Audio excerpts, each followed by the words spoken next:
వెళ్ళరా.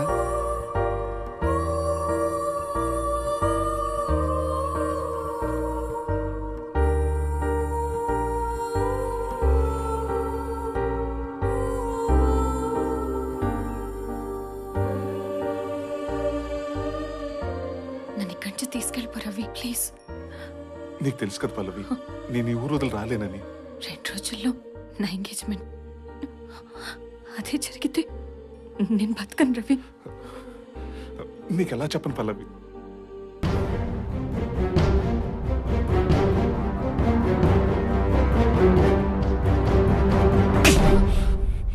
చెప్పాను కదరా దీన్ని మళ్ళీ కలవద్దని. చంపేస్తాను ఇంకోసారి దీని వైపు చూస్తే. పదా.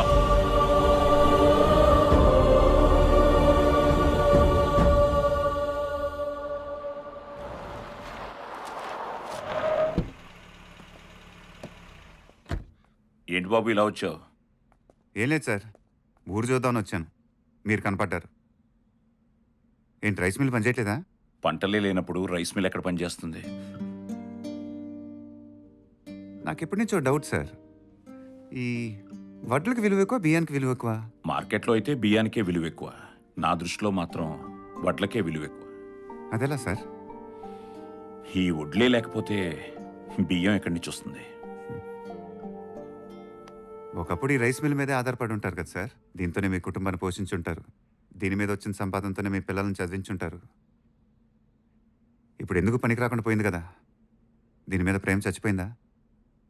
ఎందుకు చచ్చిపోద్ది? మరి వాడి మీద ఎందుకు సార్ చచ్చిపోయింది? అప్పుడు మీరు అనుకున్నట్టు ఇప్పుడు వాడు లేడనేగా.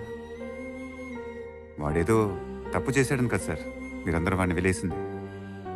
వాడు చేసిన తప్పుకి ప్రతిఫలం నేను సార్. ఇందాక మీరు అన్నారు కదా, ఈ వడ్లు లేకపోతే బియ్యం లేవని. వాడు లేకపోతే నేను లేను సార్. ప్రపంచం చూడకముందే వాడు నా గెలుపుని చూశాడు సార్. ఆ రోజు నా మీద పడిన నింద వాడి మీద వేసుకొని వాడి జీవితాన్ని నాకు ఇచ్చాడు సార్. దానివల్ల వాళ్ళ నాన్నను పోగొట్టుకున్నాడు, మీ నమ్మకాన్ని పోగొట్టుకున్నాడు. ఈరోజు వాడు ప్రేమించిన అమ్మాయిని కూడా పోగొట్టుకుంటున్నాడు. కానీ ఇప్పటి వరకు అలా ఎందుకు జరిగిందని మాత్రం ఎవరికి చెప్పలేదు సార్. అది సార్ వాడు. నమ్మిన ఫ్రెండ్ కోసం ఎంత చేస్తే ఇంకా ప్రేమించిన అమ్మాయి కోసం ఎంత చేస్తాడు.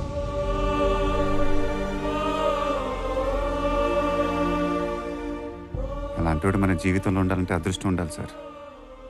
మరి అదృష్టం మీకుందో లేదో నాకు తెలియదు. వస్తాను సార్.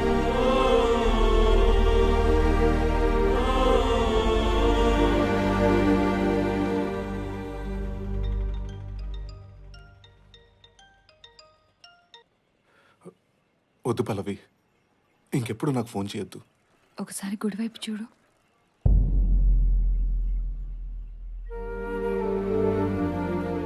ఏంటి పల్లవి ఇది? ఇది ఇక్కడతో టాపేద్దాం ప్లీజ్. వెళ్ళిపో.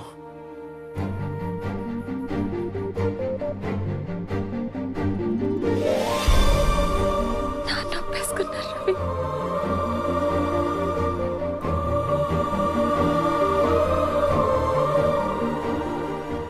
రేషి వెళ్ళి నాన్నతో మాట్లాడాడు.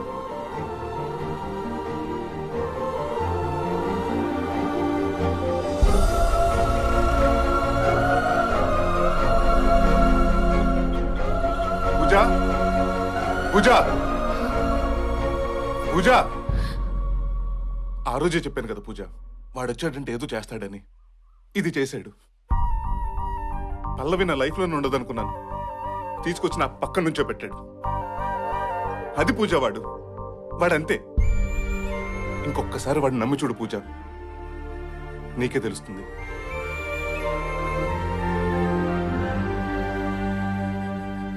ఎప్పుడో జరిగింది మనసులో పెట్టుకుని ఆలోచిస్తే ఇప్పుడు జరిగేది కూడా తప్పుగానే కనిపిస్తుంది.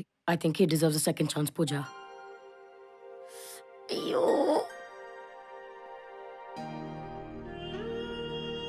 ఏం తిట్టుకుంటూ వెళ్ళిపోయిందంటే దేవుడా, నా కాన్సెప్ట్ కి హ్యాపీ ఎండింగ్ దొరికినట్టేనా?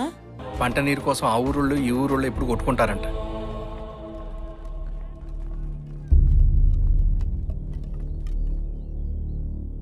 ఇన్నేళ్లు బతకడానికి మనలో మనం కొట్టుకున్నాం. ఇప్పుడు మన బతుకుల మీద కొట్టడానికి ఒకడు వచ్చాడు. ఇన్ని రోజులు మేం చేతగాని వాళ్ళ చేతులు కట్టు కూర్చున్నాం. కానీ నువ్వు ఒక్కడివే గొంతెత్తి తెరిచావు. ఎదురు నిలబడ్డావు. నువ్వు ఒప్పుకుంటే నీ వెనక మేముంటాం. ఇప్పటి నుండి ఈ ఉద్యమం మన అందరిది.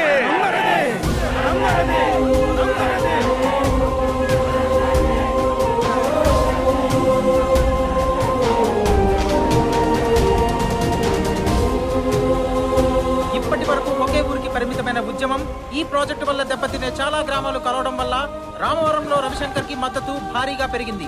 ఇప్పుడు ప్రభుత్వం మద్దతు ఎవరికి? ప్రజలకా లేక వివేక్ మిట్టల్ కా? సార్, సెంట్రల్ మినిస్టర్ మూర్తి గారి దగ్గర నుంచి కాల్. చెప్పండి సార్. ఆ రామవరం మ్యాటర్ రోజు రోజుకి సీరియస్ అవుతుంది. విషయం పెద్ద అయిందాక వెళ్ళక ముందే కొంచెం జాగ్రత్తగా హ్యాండిల్ చేయండి, లేకపోతే టోటల్ ప్రాజెక్టు ప్రాబ్లంలో పడుతుంది.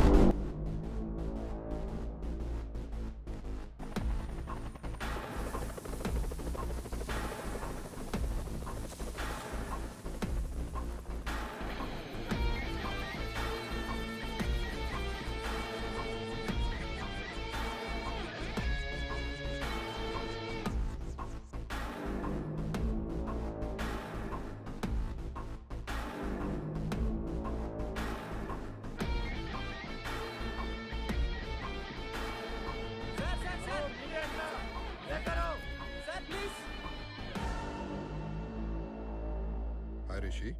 Welcome mister Vivek. ప్లీజ్.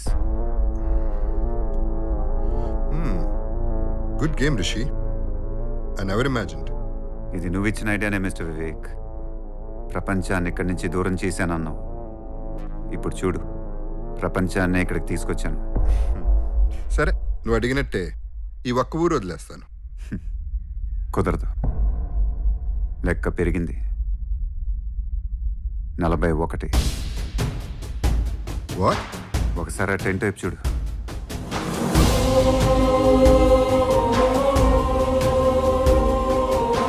ఆ రోజు టెంట్లో వాడొక్కడే కూర్చున్నాడన్నావు. ఇప్పుడు చూడు, వాడు వెనక ఎంతమంది ఉన్నారు. ఇప్పుడు వాళ్ళందరి కోసం అడుగుతున్నా. లెక్క పెరక్క ముందే 41 ఊళ్ళు. వదిలేయ్. ఇంపాసిబుల్. కుదరదు. ఒకసారి ఏసీ రూమ్లో కూర్చొని కుదరదన్నావు. వచ్చి చెట్టు కింద కూర్చున్నావు. ఈసారి కుదరదంటే ఎక్కడికి వెళ్ళి కూర్చుంటావో నువ్వే ఆలోచించు. ఇప్పటిదాకా ఓడిపోతాననే భయంతో గెలవాలనిపించేది. మొదటిసారి గెలుపు మీద ఇష్టంతో గెలవాలనిపిస్తుంది. థ్యాంక్ యూ మిస్టర్ వివేక్, నా భయాన్ని ఇష్టంగా మార్చినందుకు. It was nice meeting you again Rishi. నేను వచ్చేది రిషి కుమార్కు 6,000 కోట్లు డీల్ మాట్లాడటానుగా, లేకపోతే ఊరి సమస్య గురించి మాట్లాడటానుగా. ఏదో ఒకటి చెప్పండి సార్, బ్రేకింగ్ న్యూస్ చేసుకుంటాం. సార్ వస్తున్నాడు, బ్రేకింగ్ న్యూస్ రెడీ చేయండి.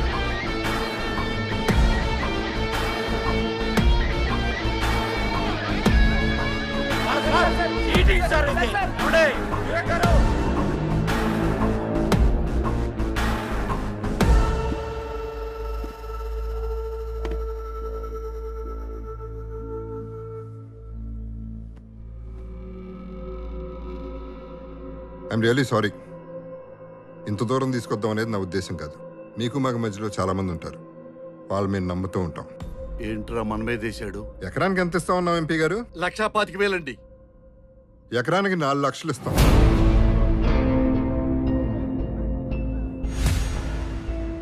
మీరిచ్చే భూమికి బదులు భూమి, ఇంటికి బదులు ఇల్లు, ప్రాజెక్ట్ స్టార్ట్ అయిన తర్వాత ప్రతి ఇంటికి ఒక జాబ్. వీడు సూట్ వేసుకున్న శకునిరా. మీకు ఓకే కదా ఎంపీ గారు? తమరిస్తామంటే ఎందుకు వద్దంటామండి? ఇదే బెస్ట్ డీల్ మీకు కానీ మాకు కానీ. ఆలోచించి చెప్పండి.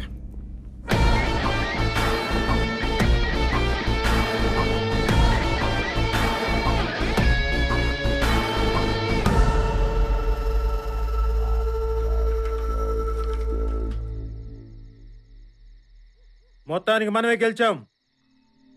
ఎకరానికి 4 లక్షలు, భూమికి బదులు భూమి, ఇంటికో జాబు. ఇంతకన్నా ఏం కావాలరా మనకి? అవును, ఇన్ని రోజులు ఏమిస్తాడనే భయంతో ఉన్నాం.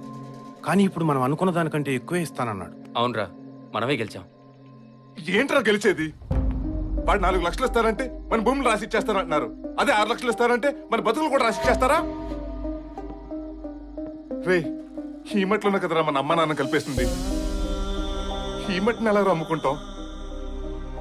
మీ అందరికి దండం పెడతాను, వద్దు. వాడు అడిగిన దానికి దేనికి మనం ఒప్పుకోవద్దు.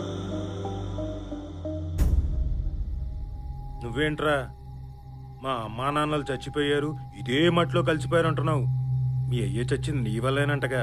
రేయ్, మా నాన్న గురించి ఇంకొక మాట అన్నావంటే అంటాన్రా.